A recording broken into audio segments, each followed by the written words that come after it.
Hey guys, this is PODFIC, and today we're going to be reading Press Conference Confessions by Neptonic Mistakes. The summary is, Batman is asked during a Justice League press conference if Batman is homophobic. Completely stunned, he answers the best he can, by kissing Superman right in front of the world to see, which leads to a private conversation between the two and feelings brought out in ways. Alright, without further ado, let's hop right in. Batman is easily a giant tech whiz. He could use the parts of broken down houseware and easily create a superpowered device or a mini satellite that could collect data within a 100-mile radius. He is nothing short of a tech genius, though even his reach has limitations to them. That is mainly due to his care to reach that far. He knows social media is all the craze these days, how he is spoken about on such platforms, but he couldn't care less to dive into it. Figure out how things work, figure out what the hell a post is, and how that has to do anything with him. He hears enough about side rumors from his kids anyway. They are nothing serious in any matter, hold no concern for him to take some action. As his kids put it, they are nothing more than trolls, whatever the hell that means. It is normally dumb things, how it was rumored that Batman could be John Lake. John Lake? Do they really think that genius Batman is just some actor roaming the streets? Not even a good actor at that. His performances are always terrible. There is no way he could ever come close to being able to depict the Bat, even if all of it was staged and the scripts were right in front of him. Though it never came to Bruce's mind that there were some rumors his children kept him in the dark about. With how much they constantly tell him about social media's views on him, he figured they told him all of them. Apparently, that was wrong. It was not until a press conference the Justice League hosted that this particular rumor was brought to his attention. It was near the end of the conference, after all the more important questions were brought to the attention and answered.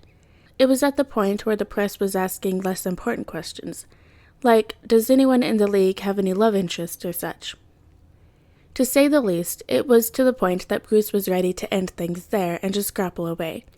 He couldn't care less to let the people know about Batman's love life. The less people knew about him, the better.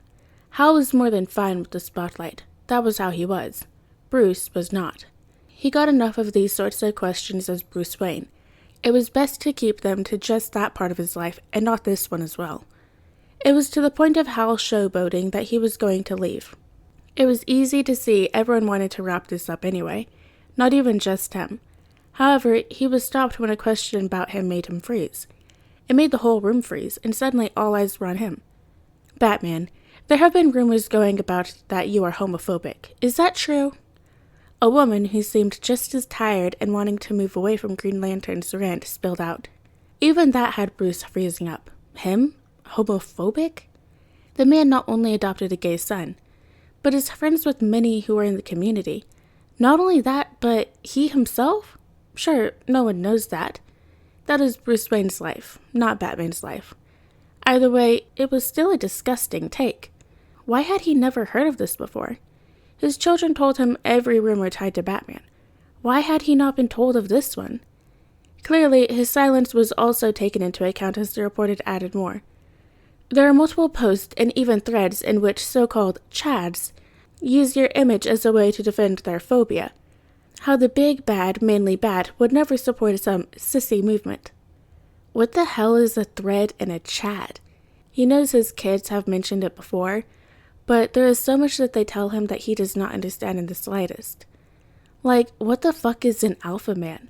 Or what the hell is Riz? He was not sure what she was getting at, but he at least understood the main question. Was Batman homophobic? And was he aware people were using his image as a way to justify their hatred for the community? His answer? Fuck no. He was disgusted. Maybe that was how he should have handled it. Just bluntly said it with his words. That Batman would never in a million years support that shit. That he was proud of the community and would do all in his power to make them feel welcome in Gotham. What did he do instead? Well, it was a blur. In a fit of rage at even the thought, he found himself huffing, moving without thought. Quickly, he faced his neighboring league member, Superman. Grabbing hold of his suit, he pulled him close before even his speedster could process what was happening. Batman had his lips sealed to the Man of Steel, not only into a simple kiss, but one full of passion. A slight tilt to his head to allow him closer and really let him kiss him deep, even if the kiss was not returned. He let it go for what felt like the longest minute to anyone in that room. The silence rang through the ears of all as their eyes were locked onto the two. Once it was over, the silence stayed as Batman looked at his mic, took one deep breath, and let the words come out. "Batman is no bigot," he huffed, leaving everyone in the room with shocked faces as he used his grapple to get out of there. He was in too much anger to really see what he had done. He was lost in a fit of rage to care about what he had just done in that room, because there was no way he was going to let any person think for even a second that Batman was homophobic. Clark had also grown tired of listening to Hal ramble. He was all for his friends getting the spotlight they deserved, but some things were better left unknown to the media. As a reporter himself, this was the least bit of things he cared to be writing about. What is Green Lantern's body count was not exactly front-page material, or even an interesting topic to read about in his mind. Maybe it was because he was the guy's friend, and that was just intel he did not care for. He was sure multiple people would love to know the body count of a famous superhero. He was not one of those. He was almost glad when a reporter changed the subject till he noticed what it was. He tensed at it right away, not because he was anxious to know the answer. He knew the answer. He knew Bruce well enough to know he was not homophobic. But that was also obvious when you are one of the few who knew who sat behind that cowl, and actually had conversations with the Bat. What worried him was how Bruce was finding out about these rumors. They all knew about them. He was sure everyone knew about them. Everyone but Bruce. They all decided it was best to keep Bruce in the dark about them because the last thing Bruce needed to deal with was some made-up dumb rumor. He had enough on his plate, and the media bashing the Bat was the last thing he needed, as well as more light brought onto him. Plus, they all knew the answer well enough. They all knew their friend long enough to know he would never have such disgusting views on life. But now the cat was out of the bag, and Bruce was brought into the light on the rumors.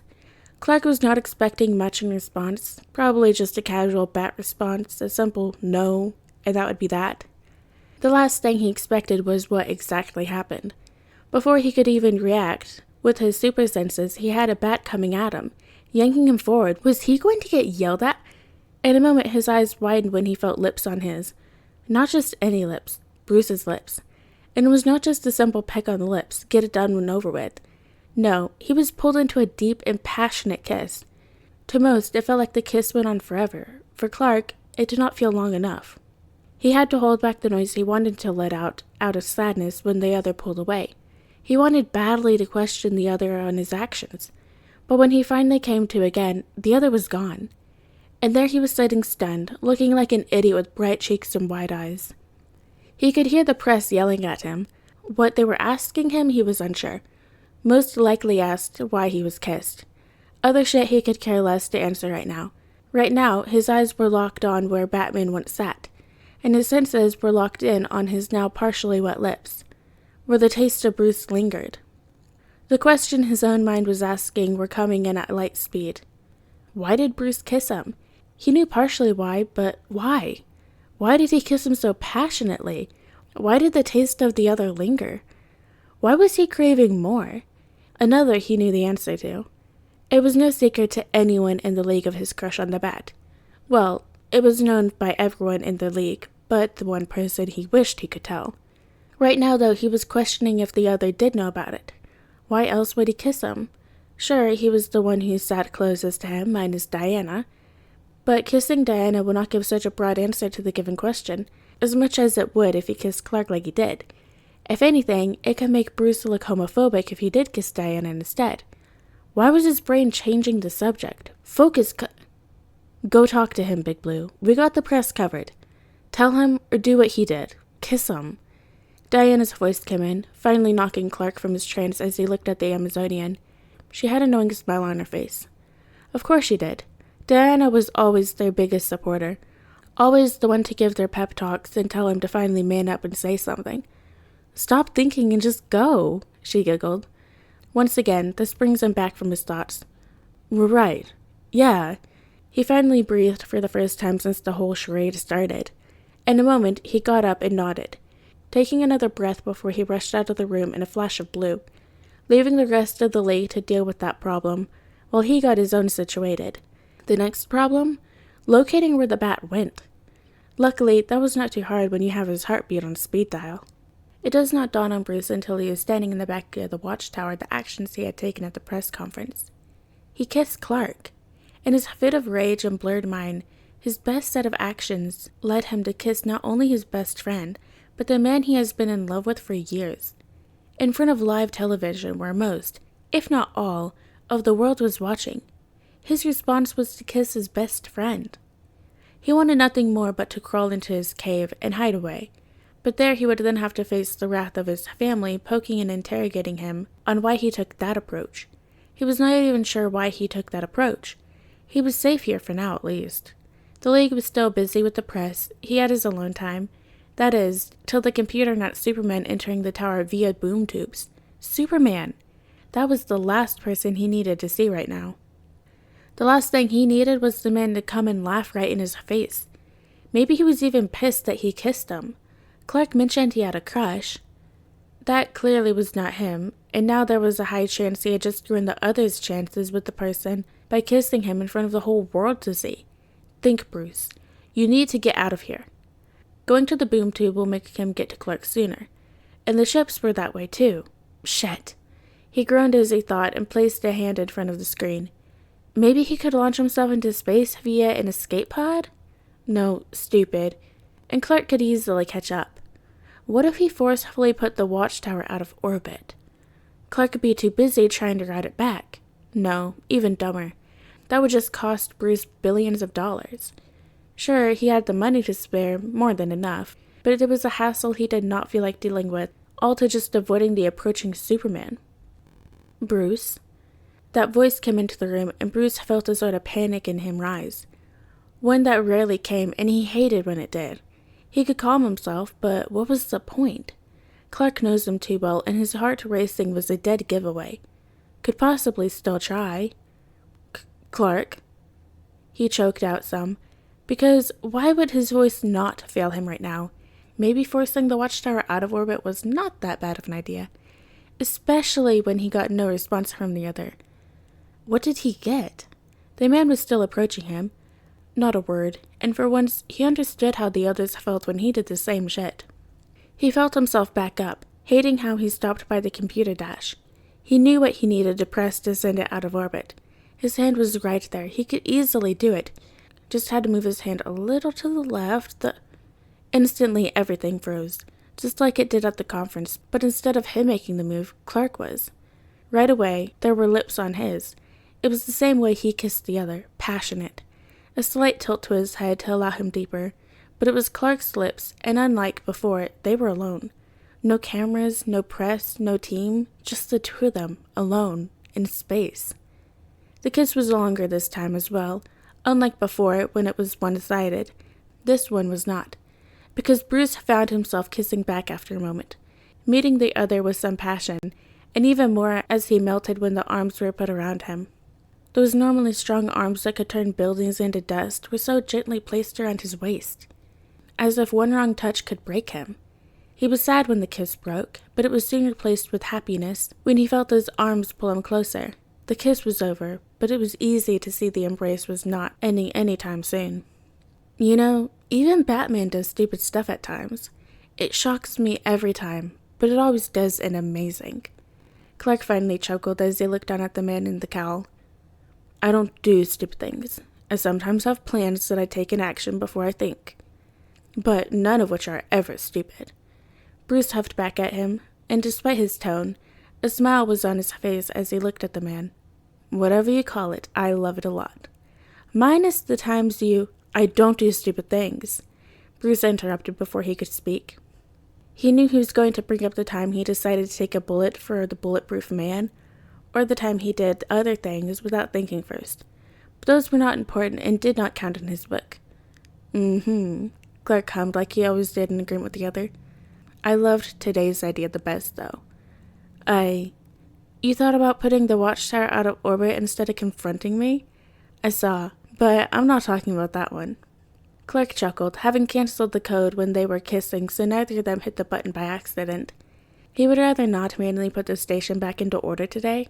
He had more important things to do with that the second. Bruce in turn just hummed at the man, glancing at the computer for a moment before back up at the other. It would have been a good distraction, he mumbled with a slight huff. Whatever you say, Batman. Clark chuckled and smiled down at the man. Everything about the other was just so perfect, and the way he could see the slight tint of blush peeking from the cowl made his heart race in so many ways.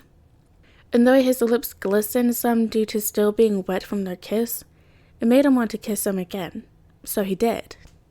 Alright guys, and that is the end of Press Conference Confessions by Neptonic Mistakes. I hope you guys liked it, and I'll see you next video.